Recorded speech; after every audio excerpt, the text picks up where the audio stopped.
Thank you for joining us for Sermons on Demand from Friendship Grace Brethren Church. We provide these videos as a way to share the pulpit messages and teachings offered at Friendship Grace Brethren Church. If you find these videos a helpful resource, please drop us a note at info@friendshipgracebrethren.com. Now open your Bibles and get ready to dig into the Word of God. Okay, good. Thank you, Chuck. Any questions this evening before we get with any questions that I may have for you? No questions before we get to questions? No questions from you before I get to questions for you. Okay, nothing being heard, then this late addition to our list this evening. Why did God harden Pharaoh's heart so many times? Because he's sovereign. Thank you for the Sunday school answers. Because he wanted the nations around to recognize how determined he was to care for the nation of Israel, that they were his people, and that he was mightier than any of the Egyptian gods, quote-unquote gods. Yeah, you're partially correct.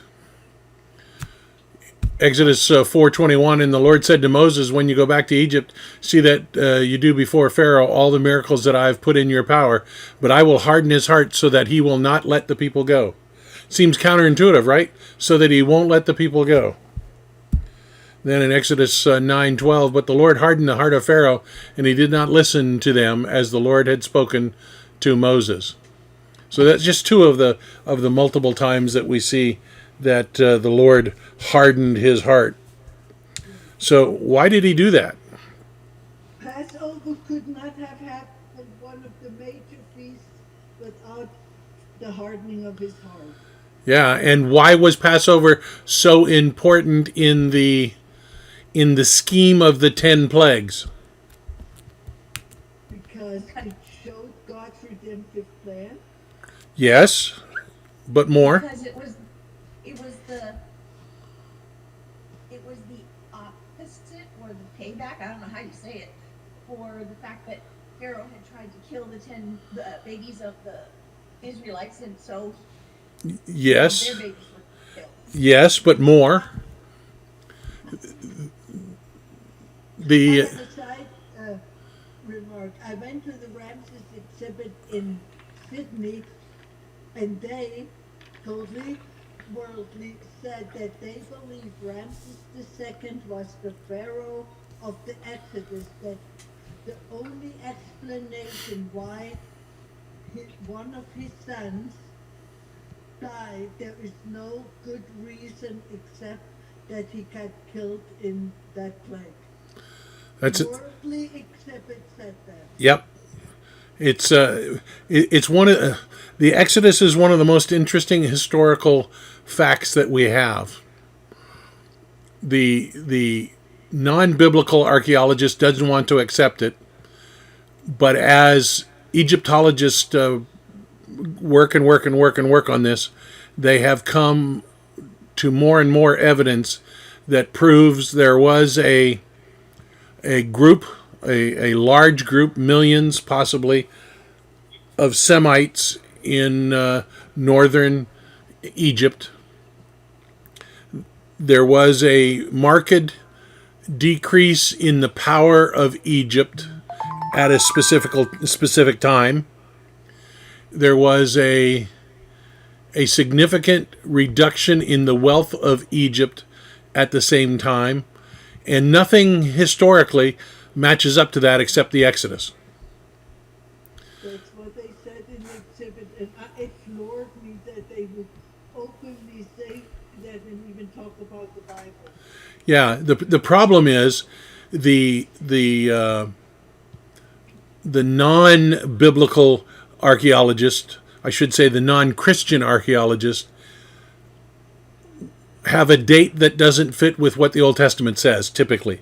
They're off typically by 200 to 500 years, and a lot of that has to do with what has been common in the biblical archaeology field for the last 100 years, it's almost an incestuous relationship between the scholars that train the new scholars. They all stem from the same group originally, and that group, led by Dame Catherine Kenyon, had put the dates, had made the dates wrong, an error in her calculations of the dates. And for 100 years following her, or whatever, how many ever years it was following her, all of her students and their students that are the archaeologists of today wouldn't say that that was wrong until finally a couple came out and said, look, we just can't abide by this. We have clear evidence that that dating is wrong by, I forget what the numbers are. And now in the last 20 or 30 years, we're seeing more and more archaeologists come out and say, yeah, those dates are wrong, and biblical authority for those dates is more accurate. And it's interesting to see how that's all been developed. But let's get back on the topic. Thank you, Sybil. So, first of all, Pharaoh's heart was hard already. God didn't make him opposed to the Hebrews. He was already that way. We know that because we read it in Exodus that there rose a Pharaoh who didn't like the Hebrews, who didn't know Joseph, didn't know the deal with Joseph, and subjugated the Hebrews really bad. So we already know that his heart was hard. But, and I'm putting this out as a potential. I'm not saying this is why God did it, because I don't think we can answer why. But here's a potential. Perhaps without the Lord's intervention, hardening his heart more, that at some point early in the plagues, Pharaoh would have said, look, I'm done with you Jews, get out of here. Well, but that would... I'm sorry? When isn't it plague 6 or somewhere near there that his advisors say, come on, Pharaoh, this is enough. Egypt is destroyed. Yeah. And it's likely that he would have rejected for a while and then finally given in. But God had a purpose in the 10 plagues. What do the 10 plagues match up to? Gods of the Egyptians. Yeah, various Egyptian gods. And so each plague is designed to show that Jehovah God is more powerful than the so-called Egyptian gods, including Pharaoh himself. Remember, Pharaoh was a god in Egypt, in the Egyptian culture. And so the plagues were designed to systematically destroy the 10 primary Egyptian gods. They had hundreds, so it didn't destroy them all, but it showed enough that the Jehovah God was the real God and these others were not. Now, who would that be for? Would that be for the Egyptians or for the Hebrews? For the Hebrews, because they had lost touch with who the God of Abraham, Isaac, and Jacob was. Yeah, they didn't have a clue. For anybody to think that they practiced Judaism, first of all, it didn't exist yet, but that they practiced any worship of Jehovah God in Egypt, they were steeped in Egyptology. They were steeped in following the gods of the Nile and so forth.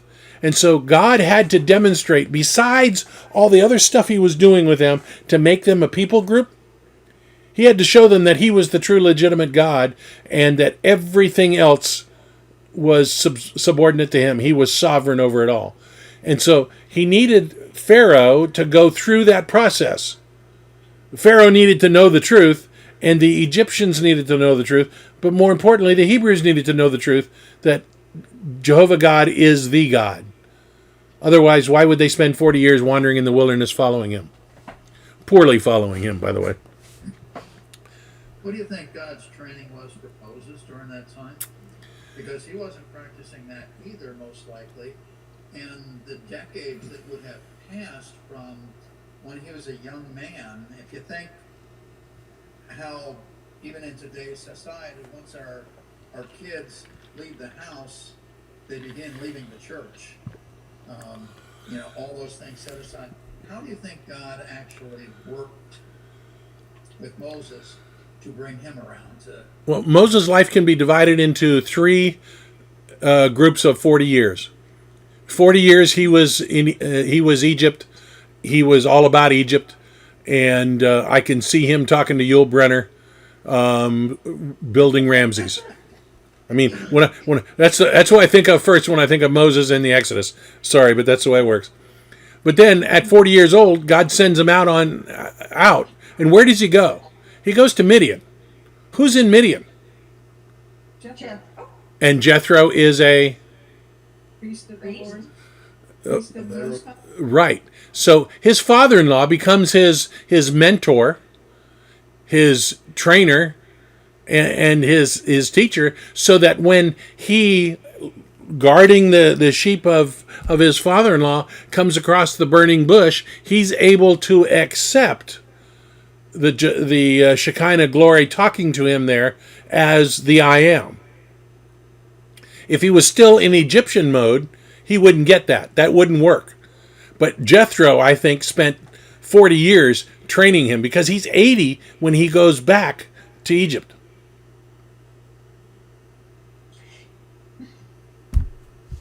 If Jethro is a priest of the Most High God, how come he didn't know about circumcision? Because Moses didn't have his son circumcised. Because he wasn't Jewish. He wasn't a descendant of Abraham. So I wonder how he met God. Well, there are a number of people we have in Scripture that are not Jewish, not descendants of Abraham, Isaac, and Jacob, that have an understanding of who God is. Melchizedek, if he was a person, is a good example of that. I don't think he was a person. I think he was Jesus. But if he was a person, he would be a good example. Here he's a priest of the Most High God, but he's not in the Jewish line. The Jewish line is just beginning with Abraham. And we have a number of places like that throughout Scripture where people are not part of God's family, wrong words, of the Jewish family, that still know who God is. How that process happened, we can only speculate. Were they descendants of people that kept the line going? I don't know. Did God visit them? Maybe. I don't know. We just have no information. So I think God hardened Pharaoh's heart to demonstrate to the Hebrews and to the Egyptians, following the Exodus, Egypt was never a power again. Pharaoh was an evil, sadistic ruler and was viewed as a god. Everyone needed to see who the one true God was. And Pharaoh needed to go through those 10 plagues. And he might have been weak enough in his own rejection of God to drop out at 3, 4, 5, or 6, something like that.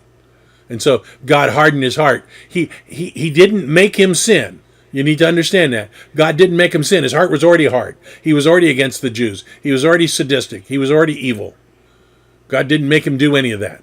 He did that all on his own, in the confines of the sovereignty of God. Does that answer the question? Okay, good. Where does it say that Jethro was a priest of the Most High God? Go back and read the section in early Exodus when Yeah, I'm scanning it now. when he flees. Yeah. Okay, let's go on.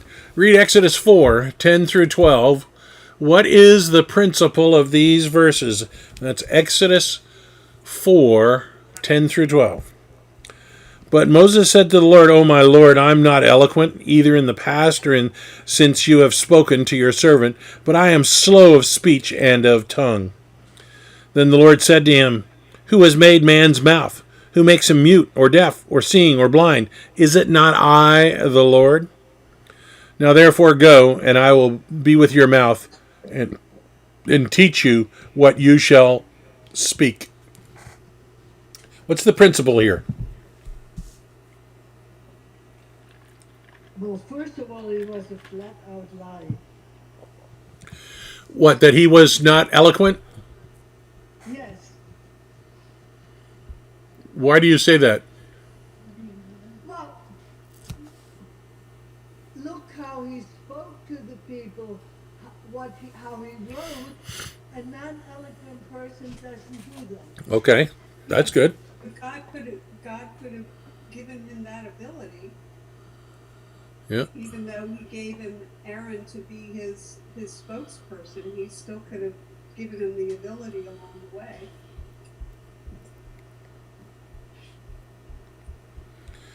Moses was called to rescue the Hebrews in Egypt. However, it appears that Moses really didn't want this mission.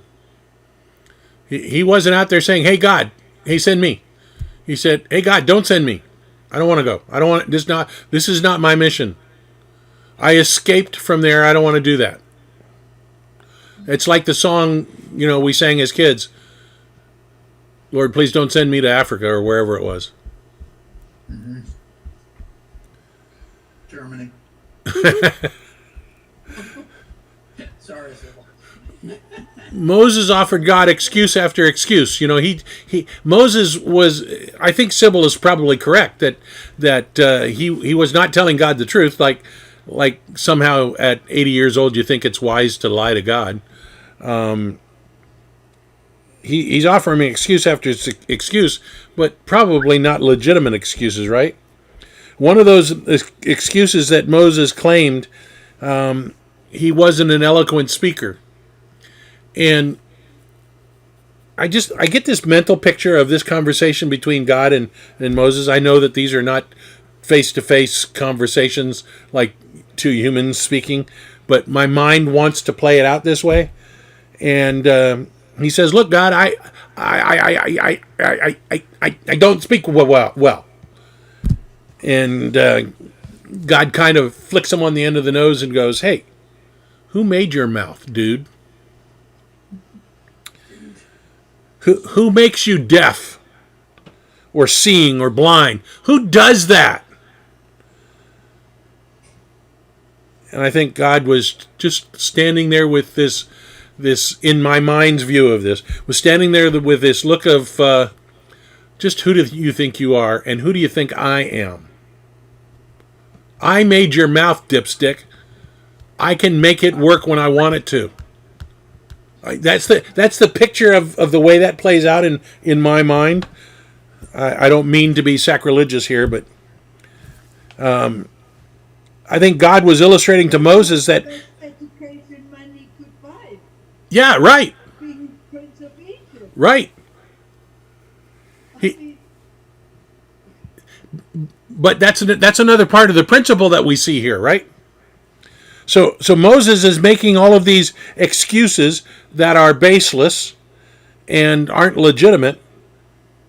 And God says... They may be legitimate, but they are not the reason to not do it, because God is sovereign and he can make it overcome it. Which it makes them not legitimate excuses. You do not ever stand before God with an excuse to not do what he told you to do. There's never a legitimate excuse to not do what God told you to do. That is not a good thing to do. Yeah. Yeah, that response is exactly why this plays out in my mind with God kind of standing there with this look on his face like, just who do you think you are? I'm the guy that made your mouth. I can make it move or not move. So get on your horse, get down there and do what I told you to do. Say what I tell you to say, and everything will be fine. That's the message God is giving to him. The next thing that God said is really important. Therefore go, and I will be with your mouth and teach you what you shall speak. This is God saying to Moses, listen, don't be creative, just be obedient. Don't think of ways to be eloquent in this. Just do what I tell you to do. Be creative in other ways, but not with what I tell you to do. Don't make excuses, just go, and I'll tell you what to say. So let me give you a principle from this passage by quoting the Right Reverend Dr. Randy Smith. I knew this was coming. I was trying to get that in. But Okay, go ahead, Ann. God uses the improbable to do the impossible. Is that the one you were thinking? No, that's not the one. That's not the one. Oh, God's Yep. God's plan done God's way will not lack for God's supply. Right. God's business done God's way will not lack God's supply.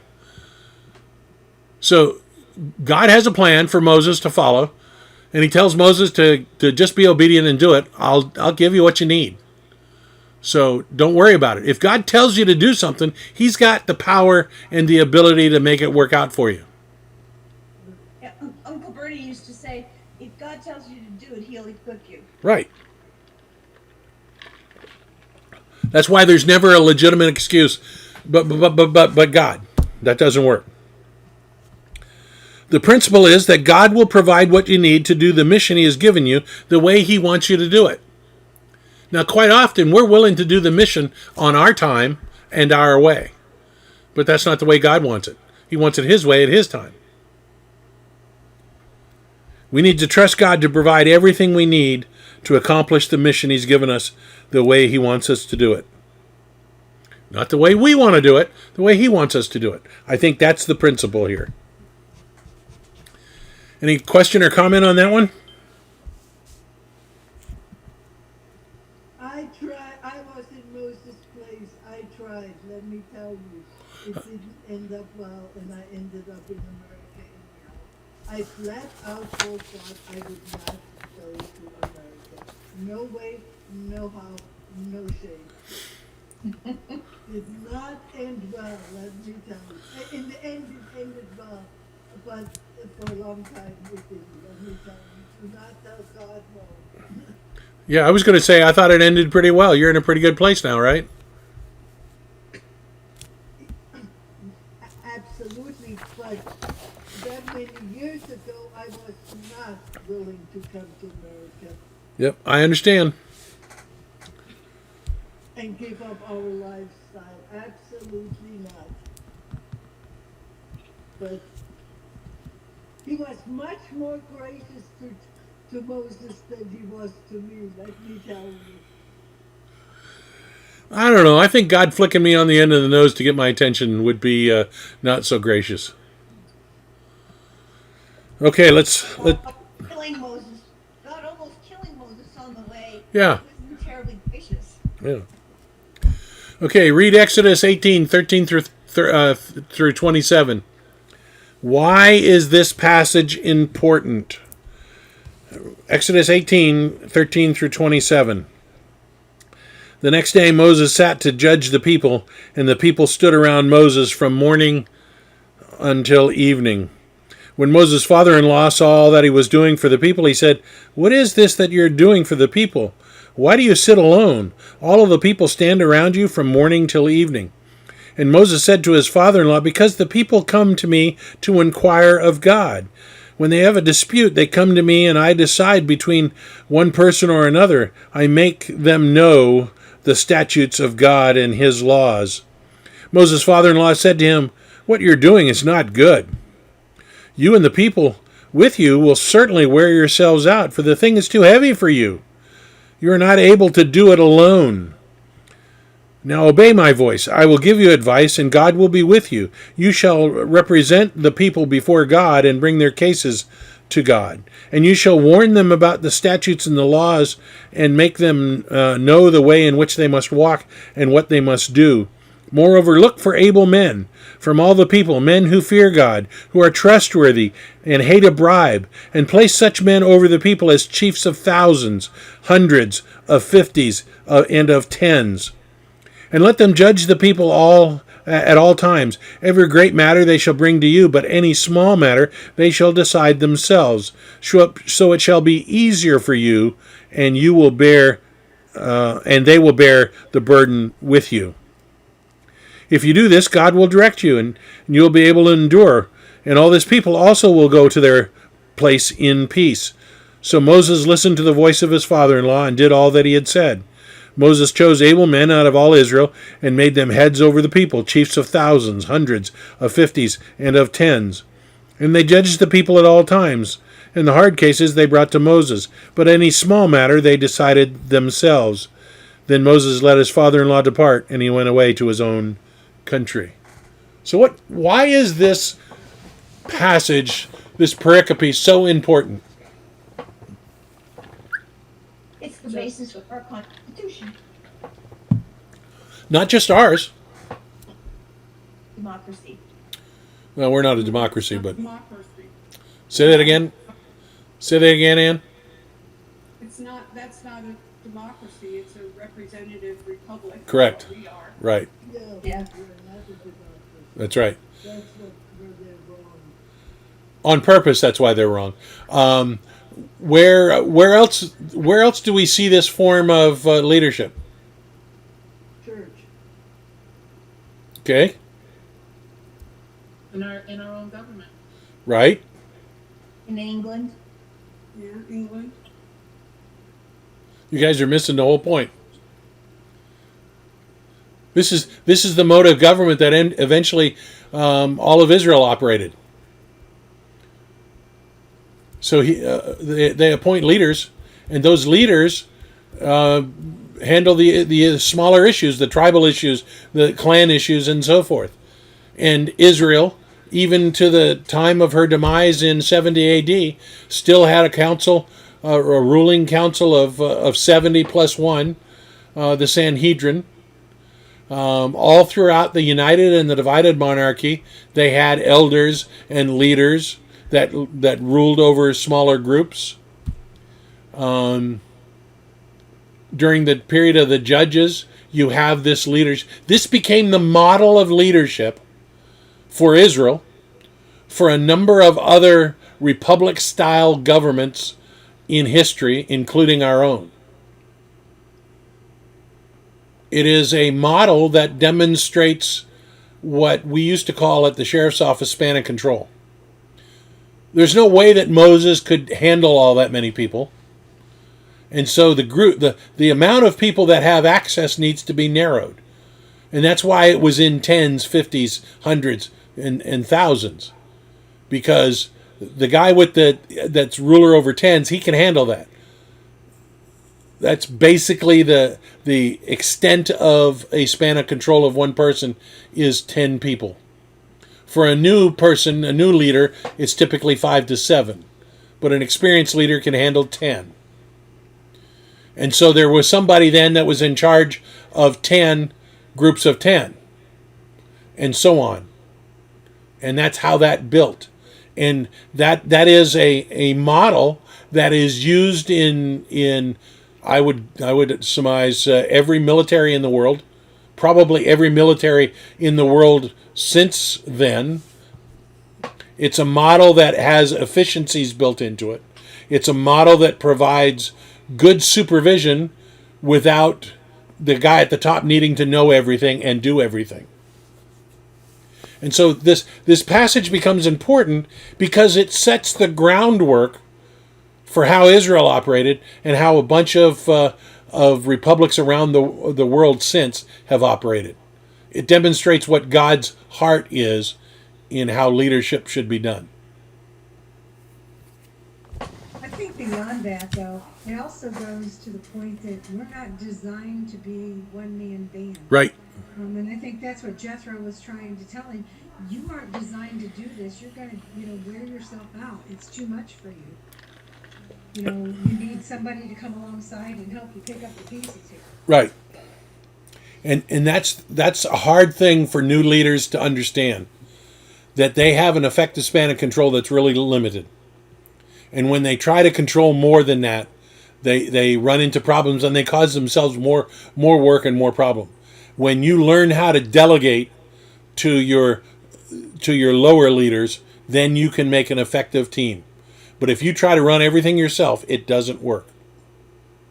You're saying micromanagement is a no-no. Well, without even micromanagement, if I, as a supervisor at the sheriff's office, would try when my last billet at the sheriff's office, I had 3.5 divisions of people. Some of them one of the divisions had 95 people in it. Another division had 75 people in it. But I couldn't do the day-to-day operation of all those things. I had a lieutenant for each one of those divisions that did the day-to-day. I did the overarching stuff. I didn't get involved in the day-to-day stuff. And that's exactly what this principle is here.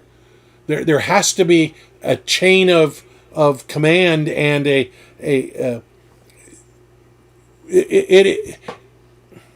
is an illustration of, as Linda said, of how easy it is for our ego to get in the way and make things worse for everybody. And we can't do that. One of the times I was teaching in Haiti, one of the things I had to teach was leadership training from the Apostle Paul. What did Paul do? Did he surround himself with hundreds of people? No, he surrounded himself with a small team. And then he dispersed that team to go out. What did Jesus do? He had same thing. Yeah, he had thousands of followers, but he had a team of real close to him 3, and then behind them 7 more? 9 more.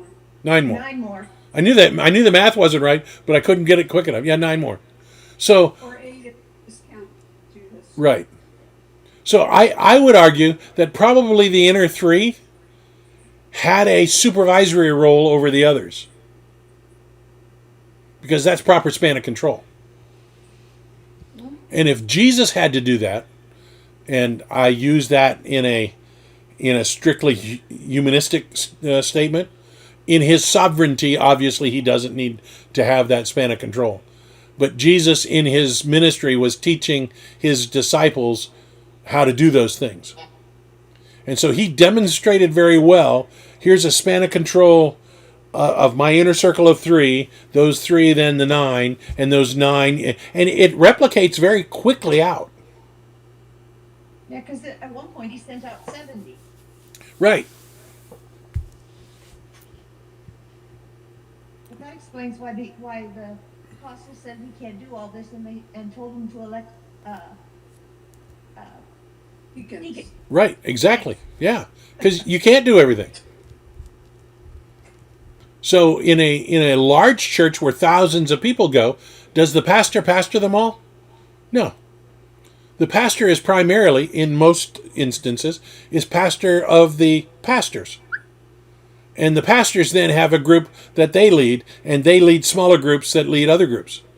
It's the only way it works. And that's what Jethro is, why this passage is important.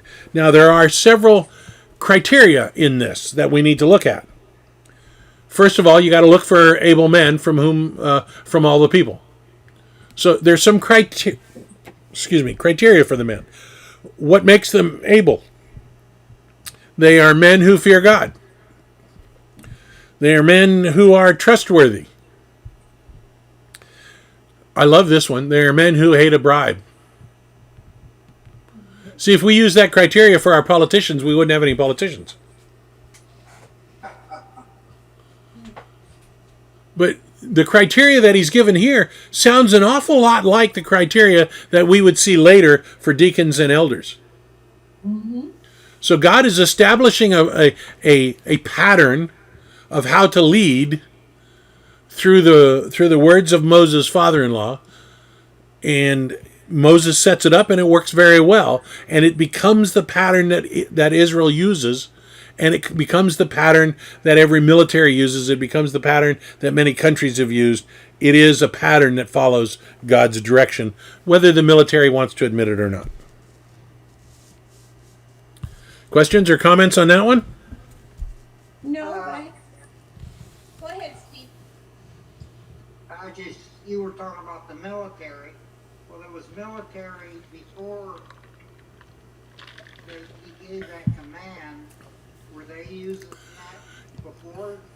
Yeah, I don't think this was unique to Jethro, and I suspect that this was an education for Moses on purpose, because Moses may have had a big head at this point. I know we're not supposed to think that way because he's one of the great leaders of Israel and so forth. You know, he was a great guy, but I think he had a big head. You know, first he rejected God's call, but then when God sent him there and he started doing this, I'm the only one that can answer these questions. I'm the only guy that can do it. And Jethro had to set him straight. No, you're not the only guy. You're going to hurt yourself and you're going to hurt the people because you don't have it all together. So it wasn't unique to Jethro. I suspect that Pharaoh had control of the military, and that control just naturally, you understand you can't run it all, and you need people. You need layers of leadership. I think that's just natural.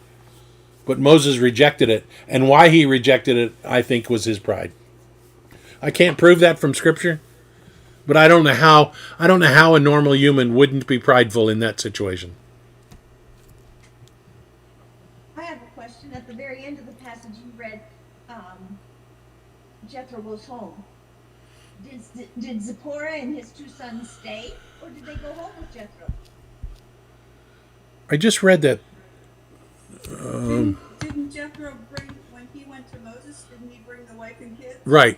Yeah, but when Jethro went home, did the wife and kids go home with Jethro, or did they stay with Moses? I couldn't figure it out. I think they stayed for a time. Right.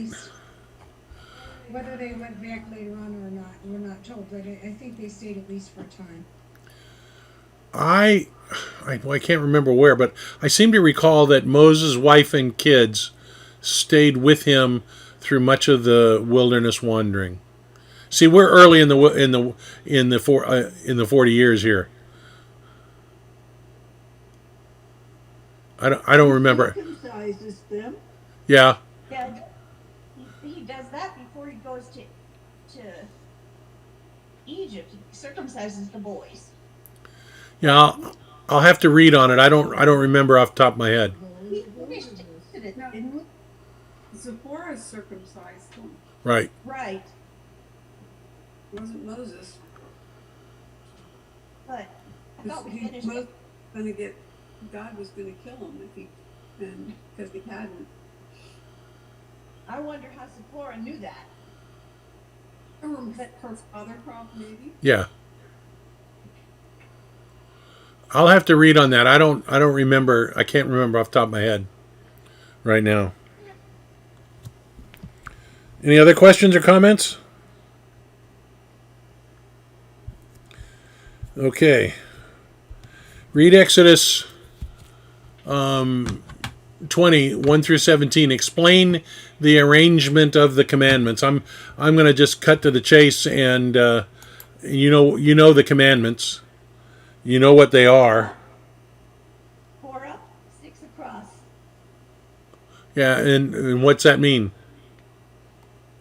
4 commandments concerning our relationship with God, and 6 commandments concerning our relationship with people. Yeah. God is really working to train his people that didn't have the same understanding and needed to begin the process of building them as a people group. And so the 10 commandments become the basis for the 603 other commands in the Old Testament on how they're to live. How they're to live with God, worship God, and trust God, and obey God, and how they're to live with each other. What's interesting is, as Mary said, 4 up, 6 across, forming the picture of a cross. And then Jesus comes and becomes the fulfillment of the law, not the abrogator of the law, but the fulfillment of the law that shows people how to properly do the 4 up, 6 across.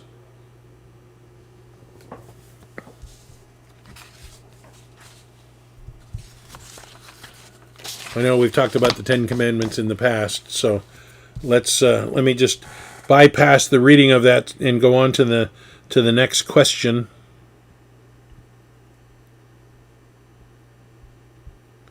Maybe. Read Exodus 23, 20 and 21. Who or what is the angel? Behold, I send an angel before you to guard you on the way to bring you to the place that I have prepared. Pay careful attention to him and obey his voice. Do not rebel against him, for he will not pardon your name or pardon your transgression, for my name is in him. Who or what is the angel? Theophany. I mean, a Christophany. A Christophany. So it would be the angel of the Lord. I'm surprised how many people want this to be Moses.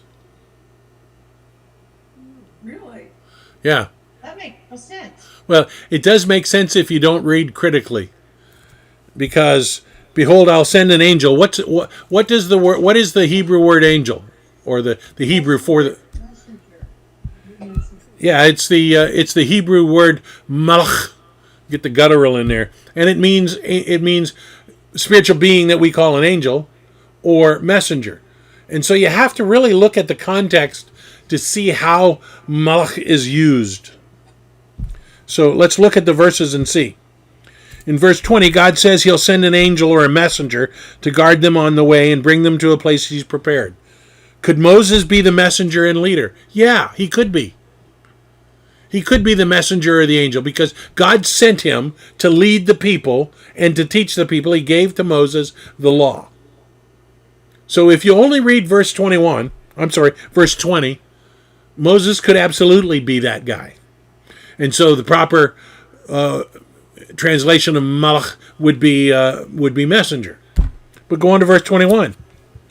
In verse 21, God warns the Hebrews to pay careful attention to him. Still could be Moses, referring to the messenger or angel, for what? He will not pardon you, for my name is in him. Did Moses ever have the right to pardon or not pardon? No. So now no longer is it in the realm of potential human messenger. It has to be someone who has the ability to pardon. Who's the only one that has the ability to pardon? Jesus? Yeah, only God, right? So, but then verse 22, I think, is the nail in the coffin. I think it's the clincher. If you carefully obey his voice and do all I say, then I will be an enemy to your enemies. What do you think? Is that Moses? No, I don't think so. Gives us an idea that the angel messenger has to be the angel of the Lord. Has to be, as Linda said, a Christophany, a pre-incarnate appearance of Jesus. But I was surprised at how many wanted this to be Moses. But didn't they already have Moses at that point? Right, but God could be telling them, I've got, he's the guy I've sent. He's the messenger I want you to lead. I'm sorry, to follow. So that becomes difficult, I think, to see it as anybody other than the angel of the Lord, anybody other than a pre-incarnate Jesus. So, now think about that for a minute. The pre-incarnate Jesus is sent to lead the Hebrews out of Egypt to Sinai to get the law, to eventually make it to the promised land, to take the promised land, although they didn't take it all, and build a society in which he would be physically born in to be executed in. That's what this passage is telling us. Isn't it a shame that the Israelites don't understand? They will. They will, but not till the tribulation. But is it not sad that they do not understand and see the incredible love that God has for them? Yep. Okay, our final question today is read Psalm 19. And what is the message and the theme of the psalm? To the choir master, a psalm of David. The heavens declare the glory of God, and the sky above proclaims his handiwork. Day to day pours out speech, and night to night reveals knowledge. There is no speech, nor are there words whose voice is not heard. Their voice goes out throughout all the earth, and their words to the end of the world. In them he has set a tent for the sun, which comes out like a bridegroom leaving his chamber, and like a strong man runs its course with joy. Its rising is from the end of the heavens, and its circuit to the end of them, and there is nothing hidden from its heat. The law of the Lord is perfect, reviving the soul. The testimony of the Lord is sure, making wise the simple. The precepts of the Lord are right, rejoicing the heart. The commandment of the Lord is pure, enlightening the eyes. The fear of the Lord is clean, enduring forever. The rules of the Lord are true and righteous altogether. More to be desired are they than gold, even much fine gold, sweeter also than the honey and the drippings of the honeycomb. Moreover, by them is your servant warned. In keeping them there is great reward. Who can discern his errors? Declare me innocent from hidden faults. Keep back your servant also from presumptuous sin. Let them not have a dominion over me. Then I shall be blameless and innocent of great transgression. Let the words of my mouth and the meditation of my heart be acceptable in your sight, O Lord, my rock and my redeemer. I love that we are doing a psalm a day, and when we get in the reading every morning, when it comes to this, I try to pray with it, through it. But Psalm 19 is directed to the choir master, which tells us that it was put to music and it was sung by the Israelites. Don't you remember singing it? Oh yeah, I've sung that song for 50 years, but Exactly. I don't know how they sung it. But I have a treat for you tonight. I have this psalm in Hebrew with subtitles, so maybe it will be cool. Wait, I didn't get. There we go. لم نصيح مزمور لداويد الشمايم مسفرين كبدئين ومعاسي يداو مجدها رقيع يوم ليوم يبيع أمر وليلة ليلة يحودات إن أمر وإن دبريم بلي نشمع قلام بخل هارس يسا قوام وبقسيت ذل ملهم للشمش سمعه البهيم وهو كحتان يصيم حبته يسيس كغبور لرس أورح مقصي الشمايم موسى. It's hard to listen to, and I just wonder what it would. That wasn't the whole thing. I hope you could hear it. It's intriguing to me. It's haunting to me, and I just really wonder, what did it sound like to the Jews when they were doing this? What did it sound like?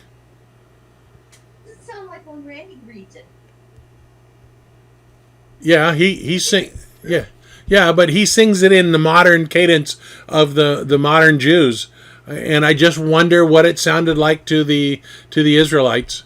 You know, it was directed to the choir master, so this was a national song that was sung, and so it was worshipful, and it was intended to be worship, and so my challenge to you is, as we go through every day a new psalm, and we'll go through the psalms twice over the course of the year, let them be worship. If you at all can, read through the psalm and worship with it. This one is one that everybody was singing, sweeter than the honey and the honeycomb. That tune was going through everybody's mind, just because we've all done it for years. But my curiosity, I want to know what it sounded like to the Israelites. Thank you for watching or listening to this teaching on demand from Friendship Grace Brethren Church. Please consider sending us an email at info@friendshipgracebrethren.com to let us know how this teaching may have helped you. Please also consider joining us in person at Friendship Grace Brethren Church, located at 10251 Metro Parkway, Suite 116, Fort Myers, Florida, just south of the intersection of Metro and Colonial Boulevard. Sunday school begins at 9 and worship service at 10 a.m. We look forward to seeing you in person at Friendship Grace Brethren Church.